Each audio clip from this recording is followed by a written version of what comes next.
Clarification ಕೊಟ್ಬಿಡ್ತೀವಿ. ಅದಕ್ಕೆ ಈಗ Ramamurthy sir ಹೇಳಿದ್ದಾರೆ. ಯಾಕಂದ್ರೆ ಕೆಲವರು ಹೇಳುದು ಮತ್ತೆ ನಾನ್ ಮಾಡಿಸ್ದೆ ಕೈಗಳು ನಾನ್ ಕೊಡ್ತೆ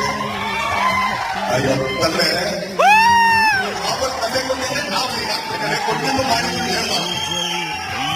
ಅದು ಅಂದ್ರೆ ಯಾಕಂದ್ರೆ ಇದೇ ತರ ಒತ್ತಡಕ್ಕೆ ಹಾಕೊಂಡು ಬಾಯಿಂದ ಇಳಿಸ್ಕೊಂಡು ಬುದ್ಧಿ ಕಲಿಸಿದಾಗ ನಾವು ಏನ್ ಹೇಳಲ್ಲ. ಈಗ ಇದನ್ನ ಇಂಥ ಒಳ್ಳೆ ಯಾಕ ಮಾಡ್ತಿದ್ದೆ ನೀನು ನೀನ್ ಮಾಡಿಸ್ತಾನೆ ಇಂಥ ಒಳ್ಳೆ ಯಾಕಿದ್ದೆ ನೀನು ನೀನ್ ಜಡ್ಜ್ಮೆಂಟ್ ಅಷ್ಟು ಚೆನ್ನಾಗಿದೆ ನೋಡಿ ಮಾಡ್ಬೋದಾಗಿತ್ತಲ್ಲ.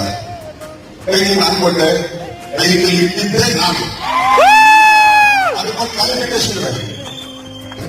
ಕ್ಲಾರಿಫಿಕೇಶನ್ ಕೂಡ ಕರೆಕ್ಟ್ ಆಗಿ ಕೊಡ್ಬೇಕು ಅಂತ ನಾನು ಕೈಗೆ ಎಲ್ಲಿ ರಿಜಿಸ್ಟರ್ ಮಾಡ್ಸಕ್ ಹೇಳ್ತೀನಿ. ಫಸ್ಟ್ ನಮ್ಮ ಬ್ಯಾನರ್ ರಿಜಿಸ್ಟರ್ ಮಾಡ್ಸಕ್ ಹೇಳ್ತೀವಿ. ಬಟ್ ನಮ್ಮ ಬ್ಯಾನರ್ ಇಲ್ಲಿಲ್ಲ ಜಾಗ ಅಂತ ನಾವು ಹೇಳ್ತೀವಿ. ಆಯ್ತು ಅಲ್ಲೂ ನಮ್ಮ ಬ್ಯಾನರ್ ಇದೆ ರಿಜಿಸ್ಟರ್ ಮಾಡ್ಸಂತ ಅಲ್ಲಿ ಹೇಳಿದ್ದೀವಿ. ಹೇಗೆ ಕೊಟ್ಟಿದ್ದೀವಿ ಯಾಕಪ್ಪ